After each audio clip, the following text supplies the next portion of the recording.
Comrades, I present to you a fellow combat veteran, the recipient of 2 Purple Hearts and 3 Bronze Stars for Valor, the former Chief of Staff of the United States Army and now Secretary of Veterans Affairs, the Honorable Eric Shinseki. Thank you very much. Thank you.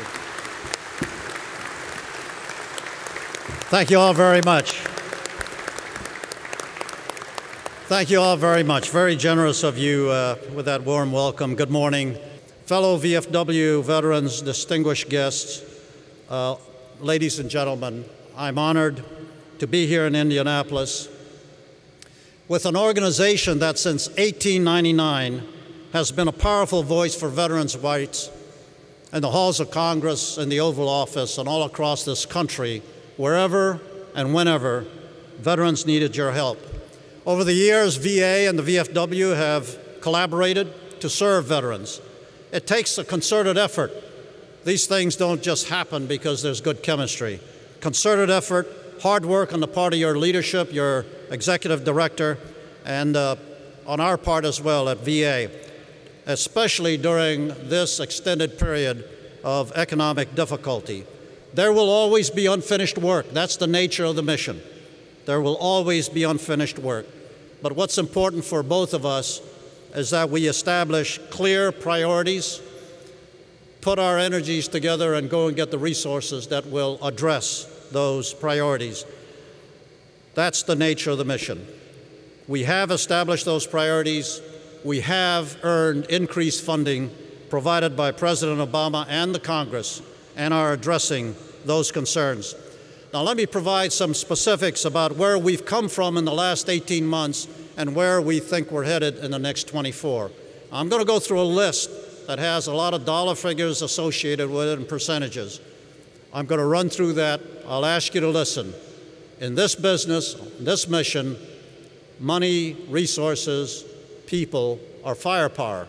If we want to get done the mission we're talking about, these are important measurements of progress. In 2009, a congressionally enhanced budget of $99.8 billion, congressionally enhanced budget, allowed the VA to begin addressing a range of issues that had accumulated over time. Thanks to the Congress, we were able to establish a framework, a foundation for much-needed change that would continue and follow. Change that will enhance veterans' access to VA benefits and services, improve the quality and safety of our health care programs, and then, equally importantly, re-engineer our business processes to provide accountability, assuring the best returns on investments, seeing where that money goes, and knowing that it's being put to good work on behalf of veterans. That was '99. This year's budget, 2010, $114 billion is a $14.2 billion, 16% increase to that 2009 budget. Provided by President Obama, it is the largest single-year increase in over 30 years for the VA. The President has enabled us to put in place programs and procedures that will serve veterans well into the next 2 decades. And this is why, when we have that kind of resources, the collaboration, the partnership that I started talking about between VFW and VA through your national leadership, but especially through Bob Wallace day to day, becomes important that we have the priorities right.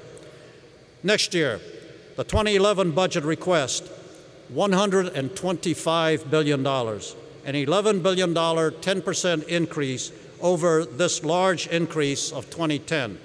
That will give us much-needed firepower to increase veterans' access to our benefits and health care services, end disability claims backlog, and eliminate homelessness, veterans' homelessness, by the year 2015. Now, to deliver all of this, VA must be, without hesitation, an advocate for veterans. Not lip service, but an advocate for veterans, and that takes a culture change, which we are underway. We need to make permanent the gains of the past 19 months, given the economic challenges facing the government and the nation. The $25 billion increase over these 2 years, 2010, 2011. underscores the President's commitment that he made to this organization, he made to the rest of us, to transform VA and to fix the persistent problems that have plagued this department for decades. We need, inside VA, we need a sense of urgency that matches the President's commitment, and that's what we're building today. These fixes require setting clear priorities, challenging the VA workforce to get more and better results out of the funding we've been provided, and generating new business processes to track the money and ensure it produces the greatest gains for veterans.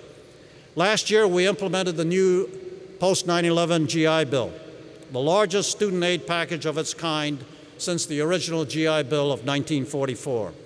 To date, we have over 328,000 veterans and family members enrolled in colleges, working towards their degrees. 328,000. Now, when you add to that students who are going to school under the GI Montgomery Bill and Chapter 30 and Chapter 35 education programs, that number goes up to nearly 600,000 veterans and family members in classrooms preparing for the next phases of their lives. We need their ingenuity. We need their leadership, their operational experience, their toughness, their discipline, and their dreams. We need it in American business. We need it in American government today, just like we needed yours. Now, we've worked two issues hard that have been a bit on the back burner for decades. One for 40 years, Agent Orange, and the other for 20 years, Gulf War illness. Last October, I accepted the Institute of Medicine's 2008 Agent Orange update, and based on the requirements of the law and the IOM's findings, the Institute of Medicine's findings, decided that the evidence was sufficient to award presumptions of service connection to 3 new diseases: Parkinson's, hairy cell and other chronic B-cell leukemias, that's the second category, and the third, ischemic heart disease, bringing the total number of Agent Orange presumptions to 15. The President fully supported these presumptions, and the Congress has appropriated $13.4 billion to begin making payments to the 250,000 or so veterans who are expected to submit Agent Orange claims over the next 12 to 24 months. I have been invited to testify before the Senate Veterans Affairs Committee to explain on 23 December, is the date of the hearing, to explain these decisions, and I'm happy to do that. It was the right decision. The President and I are proud to finally provide this group of veterans, this Vietnam veterans and others who have been exposed to toxic effects of Agent Orange, finally provide this group the care and benefits they have long deserved.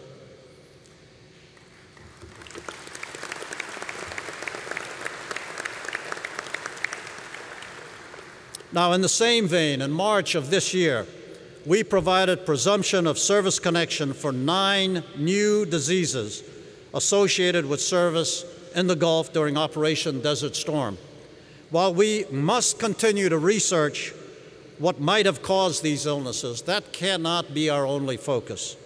Our primary mission here is to address the veteran suffering by diagnosing and treating the symptoms of these ailments, and for that reason, we have found presumption of service connection for these 9 new diseases. Likewise, in July, we simplified the claims processing for veterans suffering from PTSD, post-traumatic stress disorder. This decision ends decades of focusing on documenting the stressor event, which nobody could do very well. Everyone was challenged to do that, to get the details, the location, time, so forth. Ends decades of focusing on documenting that stressor event and streamlines the delivery of medical care and benefits to veterans suffering from verifiable PTSD that results from combat. This is a generational issue, not just Iraq or Afghanistan. This goes all the way back to the first operational campaigns we sent young Americans on. This affects every generation, World War II, Korea, Vietnam, and forward. We provided $4.5 billion for mental health programs and hired another 1,000 mental health professionals in 2009 alone. This year, we're spending an additional $379 million on mental health, and our mental health staff now totals over 20,000. Our priority here is to diagnose, treat, and cure. And if cure is not possible, then diagnose, treat, and care must become the standard. We're not going to allow our veterans who have carried the responsibilities of our national security squarely on their shoulders to languish for the rest of their lives without hope. We're going to work on this. Traumatic brain injury, TBI.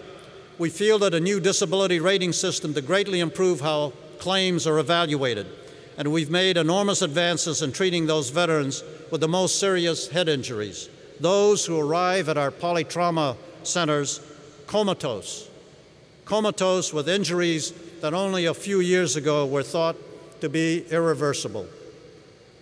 USA Today recently reported, and some of you might have seen that, recently reported on just some of our successes, chronicling the breakthroughs and VA's 4 emerging consciousness programs that are located in Tampa, Minneapolis, Richmond, and Palo Alto. Through innovative care, a tripling of the professional staffs over the past 6 years, increased resourcing, and engaging families as co-providers in treating their loved ones, VA facilities, these 4 facilities, have brought nearly 70% of these comatose patients back to consciousness. This is a rate that far exceeds the national norm, according to the highly respected Kessler Institute for Rehabilitation in New Jersey. This is your VA. This is where your money is going to work, and we are leading the way in this once thought area, a hopeless arena in which people gave up hope. But there is much more to be done in 2011. We're going to focus on 3 critical additional areas of concern of significant importance to veterans, at least as they talk to me as I travel. Increasing access to benefits and services now, eliminating the disability claims backlog, and ending veterans' homelessness. Let me touch on each of these key priorities and show how they are impacted by the President's budget.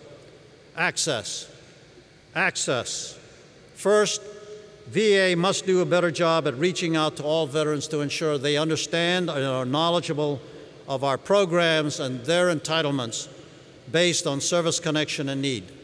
Now, Access runs a range of activities that include building new hospitals, building more community-based outpatient clinics, vet centers, mobile vans, but it also includes applying telehealth and telemedicine technologies to extend the VA's reach into the nation's most rural areas where life monitoring, even into veterans' homes where life-saving monitoring is ongoing today for roughly 40,000 chronically ill veterans who cannot leave their homes.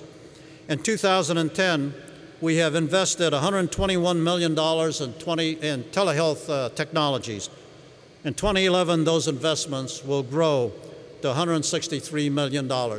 Now, the reason we're investing in telehealth is because all of us have this understanding that this is likely to be the next major breakthrough in delivery of health care.